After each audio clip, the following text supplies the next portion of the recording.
Böyle de bir yerdeyiz. Şimdi şuradan şöyle devam edeceğiz.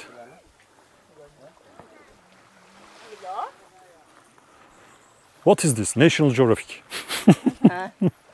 It's call it begonia. Begonia. Yeah. Ah. Turkish begonia is the same. Insert dosh.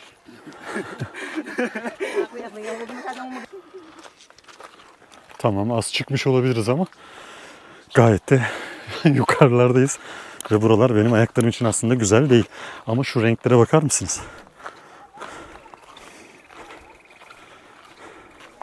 Müthiş müthiş. Harika görüntüler. Şu adaya da hayran kaldım zaten. Buradaki köpekler aradaki o kumuldan yüzerek geçiyorlar. Hani basıyorlar diyemeyeceğim çünkü orası bir insan derinliğinde olmasa da şöyle belinize falan geliyor. Köpekler de çok küçük olduğu için oradan yürüyerek geçiyorlar. Karşı adaya. Ben şimdi şuradan ineceğim. Oradan bu sandaletler kaymasın diye dikkatli olmam lazım. Ellerim de dolu. O yüzden de kapatıyorum yine. Aşağıda görüşürüz. Şu güzelliğe bakar mısınız ya? Dünya cenneti dedikleri bu olsa gerek. Kimsecikler yok, sadece buradan böyle dolaşanların olduğu harika bir ortamda gezip duruyorum valla. Hani bir tek buraya bir tane sorun var. Yalnız gelmemek lazım ama benim bugün dediğim gibi aslında Rayla işlerin bütün personeli ya da personel demeyelim. Birlikte gezdiğimiz rehber arkadaşım ve onun yanında şirketin sahibi olan arkadaşım ve ailesiyle birlikte geldik. Onlarla birlikte buradayız. Nefis bir ortam var ve biz burayı keşfe devam ediyoruz. Şu karşıdaki ada çok ilgimi çekti. Aslında oraya yerleşmek lazım ama benden önce sanıyorum yerleşmişler. Benim daha ıssız ada hayalim var. Orada henüz duran birileri var. Bütün bu adalarda yine kalanlar işte turistlere bir şeyler satıyorlar. Ölü sezon, yüksek sezon değil şu anda. O yüzden de geçimlerini sağlamaya çalışıyorlar. Ama aslına bakarsanız bu sezon yüksek sezondan çok daha güzel. Çünkü burayı bu kadar boş görme ihtimaliniz de pek yok. Şimdi böylesine güzel bir yerdeyken ben de anonslar falan çekmeye çalışıyorum. Bir şeyler anlatmaya çalışıyorum ama böyle güzelliklerden şaşıp kalıyorum. Yani apışıp kalıyorum hatta. Gerçekten harika yer. Şimdi adanın içerisinde biraz gezinti yaptım. Onları videoya çektim. Gösteririm. Ya da gösterdim. Bilmiyorum hangi sırada koyacağım bunları. Ama burada öyle güzel görüntüler olmuş ki sanki hepsi bir Instagram paylaşımı. Sanki hepsi birer film sahnesi gibi ve inanın bana bu atıyorum Bali'deki gibi özellikle yapılmış şeylerden oluşmuyor. Yani birçoğu zaten burada yaşayanların, insanların kullandığı detaylar. Mesela işte tekneyi koyuyorlar buraya ama hani fotoğraf çekimi falan vesaire evet. Ama biraz önce çocuğa aynı şeyleri sordum. Mesela onunla sezonda tekne olarak kullandığı dönemi gösteriyor. Yani onu tekne olarak kullanmışlar. Çıkmış, kullanımdan çıkmış artık. Yenisini yapmışlar, büyüğünü yapmışlar. O yüzden de onu oraya koymuşlar. Fotoğraflık bir şey olmuş gibi. Ama sadece hani gelsin de fotoğraf çektirelim, İşte ağaçları eğelim bu güzel şey olur falan şeklinde değil. Gerçekten güzel detaylar versin diye. Şöyle Port Barton'dan çıktığımız turumuzda uğradığımız Maxima adasında yemekten sonra şöyle sahil kısmında İncecik kumların üzerinde bir yürüyüş yapmak çok keyifli. Çıplak ayakta tamamen dolaşabiliyorsunuz. Çünkü herhangi bir insan yoğunluğu olmadığı için, insan yoğunluğu olsa da insanlar gözü gibi bakıyor. Ne sigara izmariti var, ne başka cam kırıkları var, o var, bu var. Şehrin içinde olmayan yerler gerçekten hala harika şekilde gözüküyor, duruyor. Ve işte bunun tadını çıkarmakta artık kilometrelerce, binlerce kilometre uzağa gelerek sağlanabiliyor. Ne demek istedim? Yani bizim orada sadece yazlık anlamında hadi bir kıyı kasabasına yerleşelim, hadi bir balıkçı köyüne yerleşelim falan diye insanların hayali vardır. Artık söyler misiniz bana hani balıkçı köyü kaldı mı? Gerçekten yerleşecek bir balıkçı köyü var mı? Kıyı kasabası var mı? Bodrum il olacak değil mi yakında? Çeşme farklı bir şey değil. Zaten hani çirkinleştirmek için ne gerekiyorsa yapıyoruz. Ya bilmiyorum, benim tatil anlayışım biraz farklı belki de ama hani böyle yerler varken şimdi başka yerlerle kıyaslayıp ya bizim Bodrum da çok güzel, Çeşme de çok güzeli şöyle cevap verebilirim. Bodrum da çok güzeldi, Çeşme de çok güzeldi.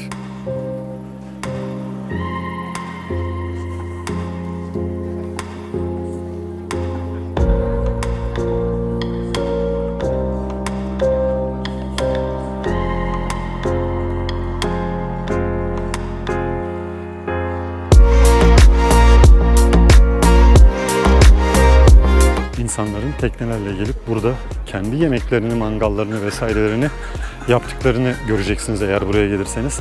Buradaki işletme onlara sadece Hindistan cevizi satıyor içmek için, artı kola vesaire gibi içecekler sağlıyor. Onun dışında başka bir şeyle ilgilenmiyorlar. Herkes kendisi turdan almış olduğu hizmetleri. Nedir bunlar? İşte turun programında durulacak duraklar, daha sonrasında yenilecek yemekler vesaire.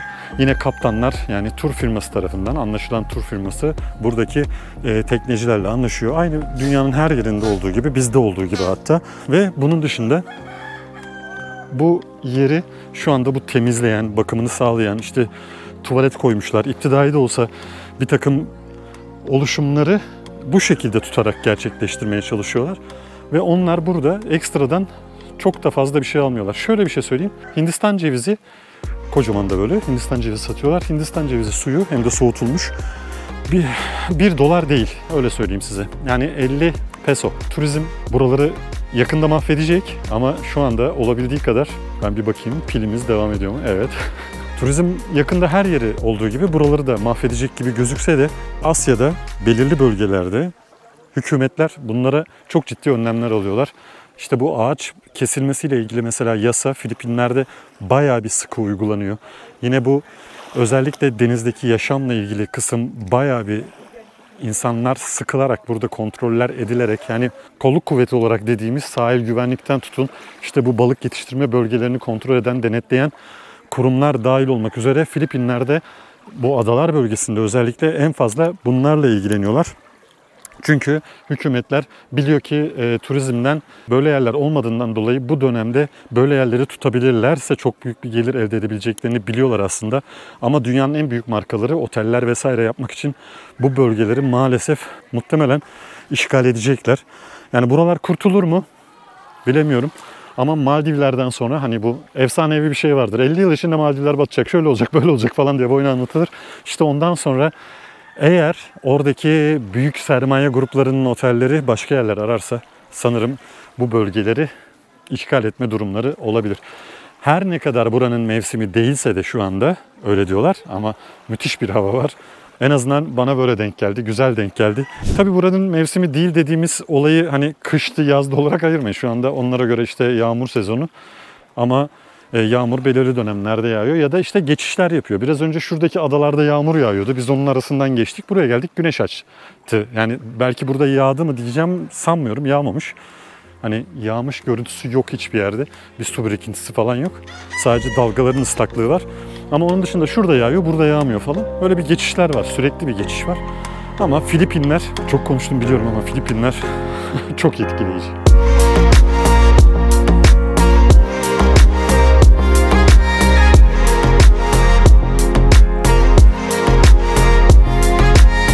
Bugüne kadar belki yıldız destinasyonlarım arasında değildi Filipinler.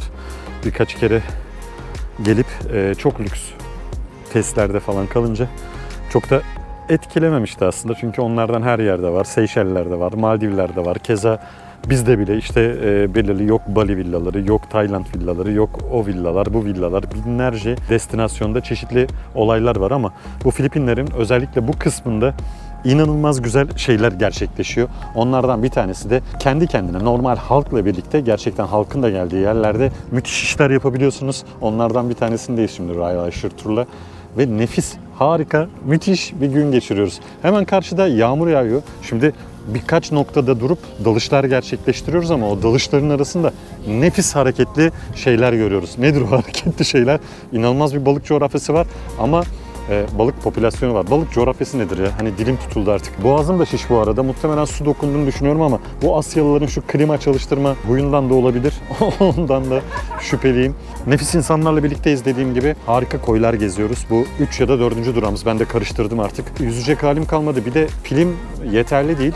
Pille ilgili sıkıntı çektiğim için buradaki dalışı çekemedim. Bir sonraki dalışta güzel bir şeyler görme umuduyla öyle bir seçim yapmak durumunda kaldım. Ama Hop isimli teknemizde, yani umudumuz hala devam ediyor. Umut isimli bir teknedeyiz. En azından umutlanmaya, güzel şeyler görmeye devam edeceğiz. Bugün güzel geçiyor. Harika geçiyor.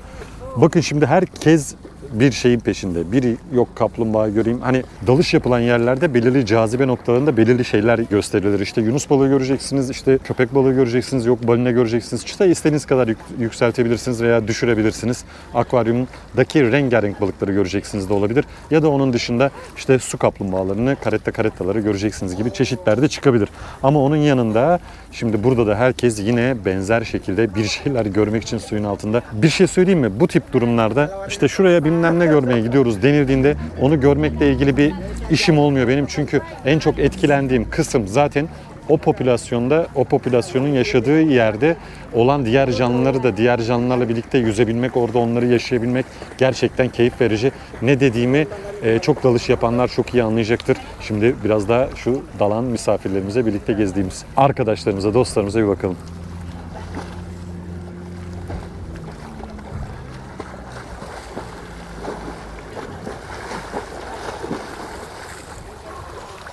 Bu tip dalışlarda en çekindiğim şey şu teknelerdeki merdivenden yukarıya çıkmak. Şu son Bali'de geçirdiğim kazadan sonra ayağım çok zorlanıyor kendimi çekerken. Şu basamakları bir basamak daha aşağı indirseler her şey çok kolay olacak. Ama işte böyle bir sıkıntı yaşamıyor değilim. Boy uzun olunca da böyle oluyor. Herkes ne rahat çıkıyor. Ama şuradaki ipi kullanarak ben de çok rahat çıktım. Bunda bir sıkıntı yok aslında.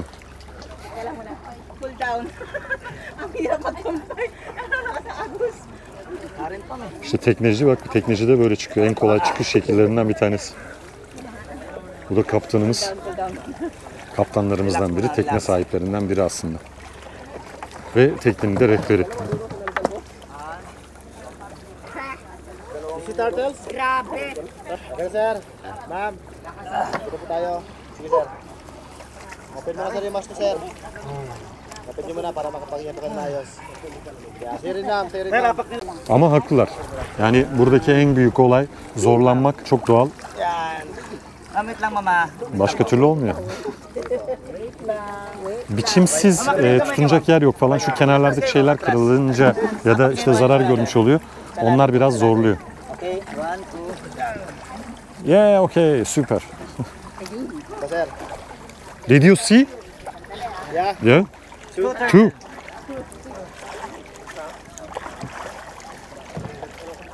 How many turtles?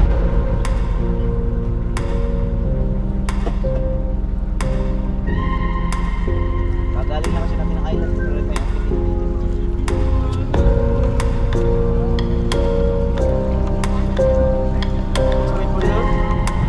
That's okay.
Şimdi de deniz yıldızı bulmaya geldik. Hey, it's good. Wow. Görüyorsunuz burada. Şaka gibi.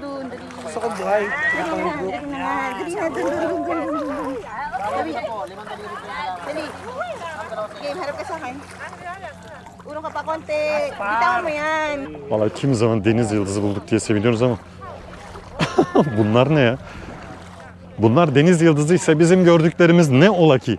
Çok acayip. Bir daha bakmam lazım. Elimde tutsam bir şey olur mu acaba? Bir sorayım. Herkes tutuyor. Ama doğal ortamını bozmayın diyorlar. Bakın şimdi göstereceğim.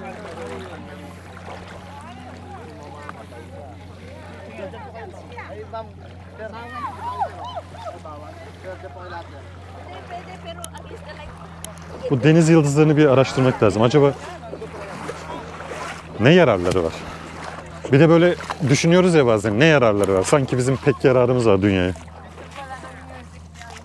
Şimdi şu tarafa gidelim, orada bir kalabalık var. Şimdi neredeyiz? Turumuzun son durağındayız aslında. Ryle Asher'la çıktığımız, doğru söyleyemiyorum bazen, Annabelle. Buradan selamlar olsun ama söyleyeceğim bunu. Şu anda bir sandbank'in üzerindeyiz. Daha önce nerede yapmıştık bunu? Bu benim ikinci sandbank tecrübem. Zanzibar'da. Daha önce videoyu koyuyorum. Hatta buraya görüntülerini de ekleyeceğim. Oradakiyle çok alakası yok. Oradakinin o ince kumu, o etkileyici şekli vesaire. Burada biraz daha toprak gibi burası. Ama burada da işte deniz yıldızları vesaire gibi detaylar var. Zaten onun için geliniyor. Bu kum yığını da, kumsalı da diyelim, sandbank'i de aslına bakarsanız gelgitlerle küçülüyor, büyüyor. İşte şu anda yürünen mesafede olan yerler kimi zaman daha su altında kalıyor, yürünemiyor vesaire şeklinde etkilerle burası değişebiliyor. Ancak tabii o Afrika sahillerinde, Zanzibar'da, Hint Okyanusu tarafında gördüğümüz kadar bir gelgit henüz burada rastlamadım ben. Belirli dönemlerde daha fazla oluyordur tabii. Ama böyle denizin ortasında bir sandbank, bir kumsal, bir kum yığını.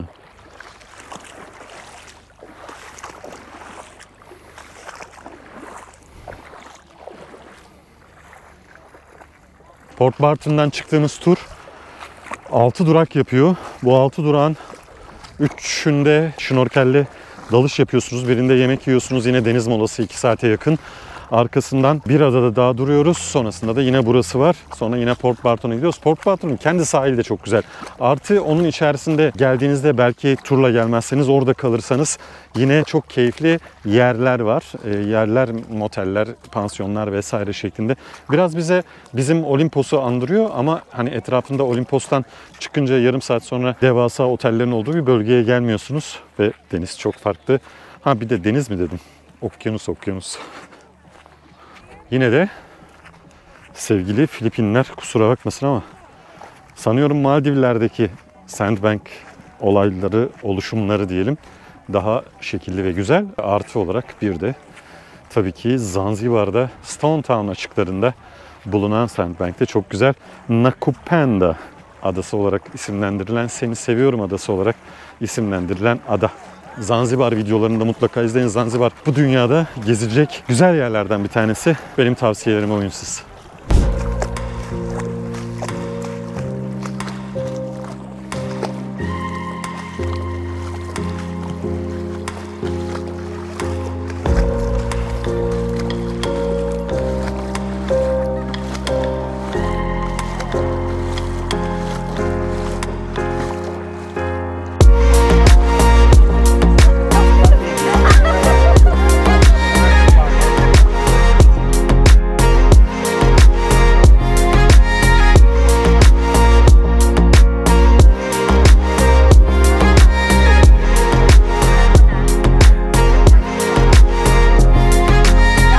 Söylediklerine göre bu dişi, bu da erkekmiş.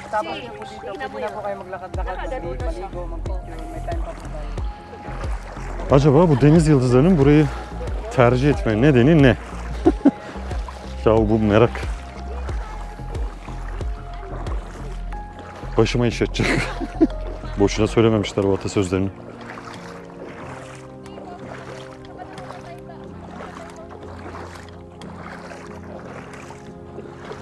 Çok güzel, çok. İşte aslında burada böyle sığ gibi yürüyoruz ama aslında burası da o kum yığınının, sandbank'in bir parçası. Zaman zaman bu tarafa geliyor, zaman zaman gidiyor.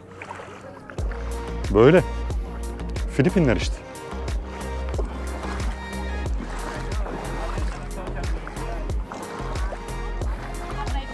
Deniz yıldızları Instagram'da çıkacağının farkında değiller tabii.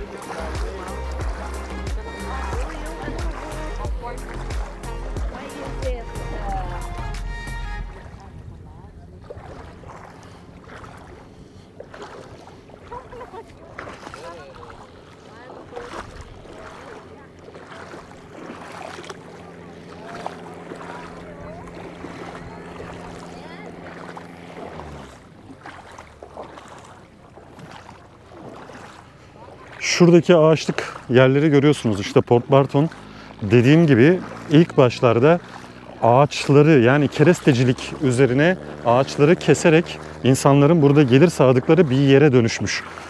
Ve o kadar çok dışarıdan göç almış ki özellikle kerestecilik yapacak işçileri çalıştırmak için buraya dışarıdan çok fazla göç gelmiş. 10 tane kabile yaşıyormuş burada, küçük küçük köylerde.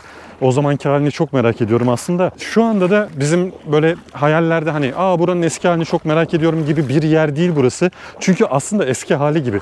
Herhangi bir yapı yok, o yok, şu yok, bu yok. Muhtemelen şu anda biraz daha modern gördüğümüz bu köyler, bu yapılar, modern dediğim de hani teneke vesaire kullanmışlar. Daha öncesinde tamamen ağaçlardı diye tahmin ediyorum.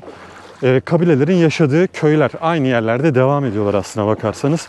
Daha sonra bu işçiler gelince çok da dışarıdan göç almış dediğim gibi ve buradaki bütün neredeyse ormanlar yok edilmiş. Daha sonrasında yeni gelir kaynakları için işte böylesi bir güzellikte, bu kadar adanın, kumsalın vesairenin olduğu bir yerde ki balık popülasyonundan çok fazla, işte yine bizim o insanoğlunun açgözlülüğü, doymak bilmezliği yüzünden hem dinamit kullanılarak hem de siyanür kullanılarak balık avcılığı yapılmış. Deniz canlıları avlanmış ve buradaki bütün doğal hayata inanılmaz bir zarar verilmiş. Belirli bir dönemde gerçekten burası artık kaybediliyormuş.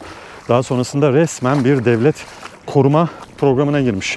O programda da dediğim gibi, anlattığım gibi aslında buraları bozan insanların çocukları ve torunları şimdi buraları korumak için çaba gösteriyorlar. Çünkü turizm artık buranın neredeyse her şeyi. Balıkçılık tabii ki devam ediyor. Turizm inşallah böyle devam eder. Turizmden anladığımız ne olsa gerek diye bazen düşünmüyor değilim. Hani o koca koca binalar, işte lüks tesisler, ay ne kadar güzel Instagram paylaşımları mı, yoksa o Instagram paylaşımlarını şu bakir koylarda yapmak mı çok daha güzel?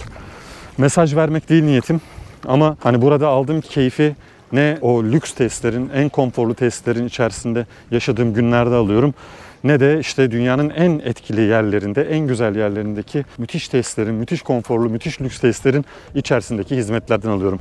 Buradaki lokal insanların hem canlılığı hem size samimiyeti paha biçilmez. Gerçekten gördüğünüz durum da paha biçilmez zaten. Etrafı şu anda hani her ne kadar videoya çeksem de çok fazla aktarabildiğime inanmıyorum. Filipinlere gelmelisiniz.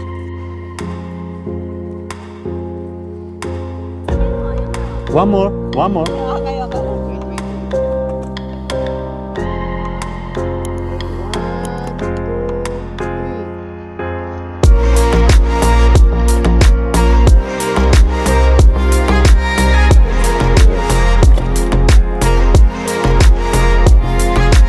Gördüğünüz gibi kolay değil gezmek. O güzel fotoğrafları çekmek de kolay değil. Bir takım prodüksiyonları gerekiyor. Starfish'in tabii bundan haberi yok. Onun da sosyal medya hesabını açıp belki paylaşırız ileriki dönemlerde. Yapacak bir şey yok. İşte grubumuz buydu bugün. Beraber güzel dakikalar geçirdik. Gerçekten güzel dakikalar geçirdik. Çok da keyifli insanlar. Yeni insanlar tanımış olduk dünyanın her yerinden. Çok da sohbet ettik. Birbirlerimizin numaralarını aldık. İletişim hesaplarını aldık, artık numara almıyoruz. Sosyal medya hesapları da alıyoruz tabii. Böyle Sandbank dediğin böyle bir şey. Çok saçma oldu. Önce tuğladan yapılmış, taştan yapılmış gibi bir his veriyor. İnanılmaz bir şey. Nefis görüntüler. Bayıldım. Deniz yıldızı dediğim böyle olur. Üzerindekiler de çikolata parçacıkları gibi. Canım çekti.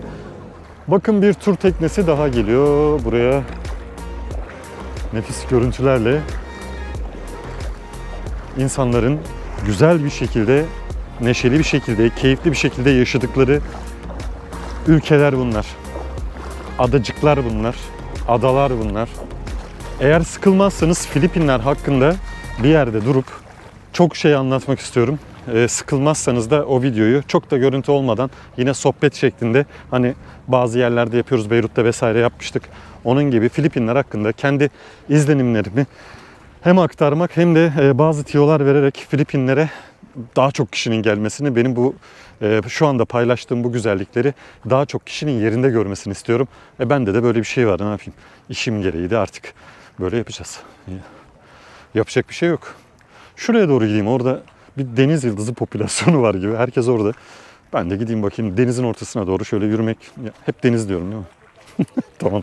Sustum. Okyanus.